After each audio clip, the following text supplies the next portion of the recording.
Israel ने हमला किया तो पाकिस्तान ने बड़ा ताव दिखाया। पाकिस्तान के रक्षा मंत्री ख्वाजा आसिफ ने जोश में तो ये भी कह दिया कि इजराइल ने ईरान, यमन और फिलिस्तीन को निशाना बनाया है। अगर मुस्लिम देश अब एकजुट नहीं हुए तो हर किसी का यही हश्र होगा। ख्वाजा आसिफ ने पाकिस्तान की संसद नेशनल असेंबली में ईरान के साथ खड़े होने की कसम खाई और ईरान पर हमलों के बाद इजराइल के खिलाफ मुस्लिम एकता का आह्वान किया। नेशनल असेंबली में बोलते हुए पाकिस्तान के रक्षा मंत्री ख्वाजा आसिफ ने कहा कि मुस्लिम देशों को अब इजराइल के खिलाफ एकता दिखाने की पहल शुरू करनी चाहिए। उन्होंने कहा, इजराइल ने ईरान, यमन और फिलिस्तीन को निशाना बनाया है।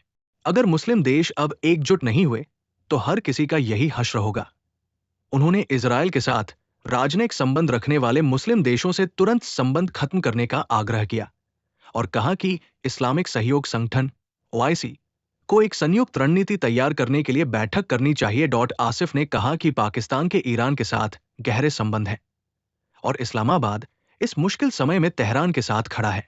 रक्षा मंत्री ने कहा, हम ईरान के साथ खड़े हैं और उनके हितों की रक्षा के लिए हर अंतर्राष्ट्रीय मंच पर उनका समर्थन करेंगे। पाकिस्तान इस बयान का ईरान ने कुछ ज्यादा ही मतलब निकाल लिया।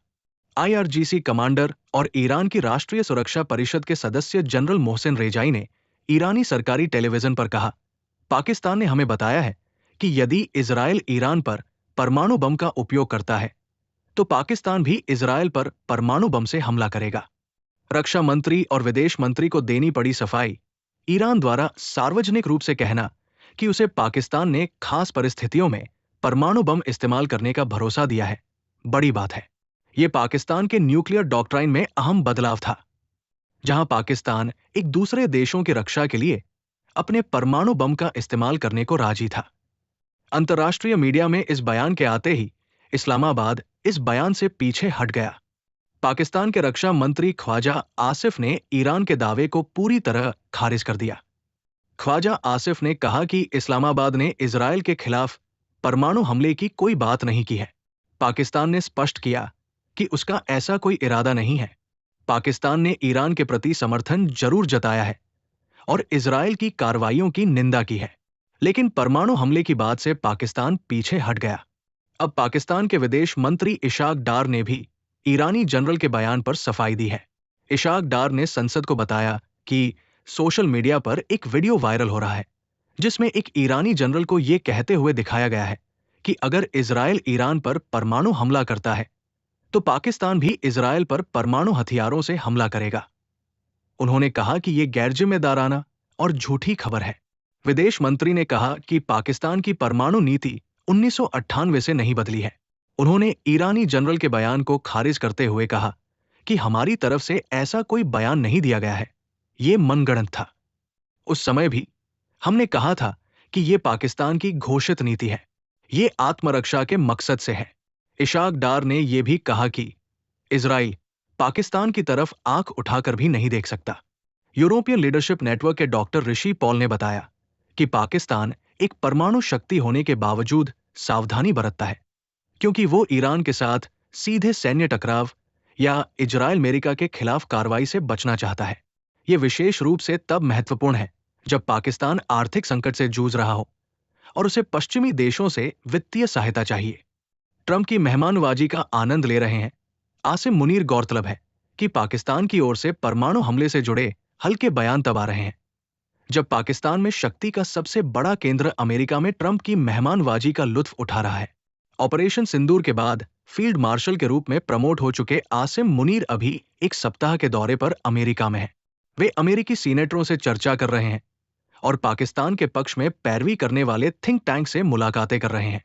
ऑपरेशन सिंदूर के बाद से ही अमेरिकी की नीति में पाकिस्तान को लेकर नरमी देखी जा रही है। ट्रंप ने कई बार दावा किया कि उन्होंने भारत पाकिस्तान संघर्ष को ट्रेड, व्यापार के जरिए सुलझाया। उन्होंने ट्रूथ सोशल पर 10 मई को घोषणा की कि उनकी मध्यस्थता से पूर्ण और तत्काल युद्ध विराम हुआ। हालांकि भारत ने इस दावे को खारिज करते हुए कहा कि युद्ध विराम द्विपक्षीय बातचीत से हुआ और इसमें व्यापार की कोई चर्चा नहीं थी। ट्रंप और पाकिस्तान की हालिया नजदीकी की कई वजह हैं। इनमें आर्थिक, सैन्य और भू राजनीतिक कारण हैं। पाकिस्तान ने ट्रंप को अमेरिका में बड़ा आर्थिक स्पेस दिया है। पाकिस्तान अमेरिकी कंपनियों को बलूचिस्तान में मिनरल माइनिंग का ठेका दे रही है। इसके अलावा पाकिस्तान ने अमेरिका के साथ बड़ा क्रिप्टो डील किया है। इस डील में ट्रंप के करीबी शामिल रहे हैं। अमेरिका की बैक चैनल डिप्लोमेसी और इंटेलिजेंस एजेंसियां पाकिस्तान के खुफिया इदारों में फिर से पैठ बनाने की कोशिश कर रही है। इमरान खान के कार्यकाल के दौरान पाकिस्तान में काम कर रहा यूएस का पूरा इंटेलिजेंस नेटवर्क इमरान की तल्खी का शिकार हुआ था। गाहे आसिम मुनीर और शहबाज शरीफ की पीठ ठोककर अमेरिका पाकिस्तान में चीनी हितों के विस्तार पर भी लगाम लगा रहा है। लेकिन अमेरिका पाकिस्तान के बीच नजदीकियों का एक कनेक्शन पश्चिम एशिया भी है। पाकिस्तान का पड़ोसी ईरान एक ऐसा मुल्क है जिसे अमेरिकी रणनीतिकार एक्सिस ऑफ एविल बुराइयों का केंद्र में गिनते हैं। अमेरिका ईरान की परमाणु महत्वाकांक्षा को कभी पूरा नहीं होने देना चाहता है। इसके लिए भले ही सैन्य अभियान की कमान इजरायल के हाथ में हो, लेकिन सभी जानते हैं कि इस मिशन का रिमोट अमेरिका के हाथ में है। ट्रंप को ईरान को परमाणु हथियार विहीन करने के लिए पाकिस्तान की जमीन चाहिए, जहां से अमेरिका ईरान की हर हरकत पर नजर रख सके। गौरतलब है कि पाकिस्तान और ईरान की 909 किलोमीटर लंबी सीमा है। ये सीमा रेखा ईरान के सिस्तान और बलूचिस्तान को पाकिस्तान के बलूचिस्तान से अलग करती है। एक्सपर्ट कहते हैं कि पाकिस्तान का यही भरोसा पाने के लिए ट्रंप प्रशासन और अमेरिकी सेना आसिम मुनीर की पीठ थपथपा रहे हैं और पाकिस्तान को आतंक के खिलाफ शानदार काम करने वाला बता रहे हैं। इसी शानदार काम का इनाम है आसिम मुनीर को अमेरिका आने का न्योता मिलना। गौरतलब है कि कोल्ड वॉर के दौरान यूएसएसआर को तोड़ने के लिए यूएसए ने पाकिस्तान का प्रयोग किया था। अब अमेरिका पाकिस्तान में रहकर वही काम ईरान और चीन के खिलाफ करने वाला है। चीन के खिलाफ रणनीतिक कदम तो फिर भी बड़ी बात है, लेकिन पाकिस्तान में रहकर इजरायल की आड़ लेकर ईरान पर नकेल कसना अमेरिका के लिए आसान है। अमेरिका ने इस दिशा में कदम बढ़ा दिया है। आसिम मुनीर के अमेरिका दौरे का समय भी तब है जब इजरायली जेट ईरान के आसमान पर कहर बरपा रहे हैं। ऑपरेशन सिंदूर के दौरान फर्जी तारीफ का बम्पर डोज पाकर फील्ड मार्शल बन चुके आसिम मुनीर अगर अभी पाकिस्तान में होते तो एक बिरादर इस्लामी मुल्क ईरान की मदद करने का दबाव पाकिस्तान आर्मी चीफ पर आ सकता था।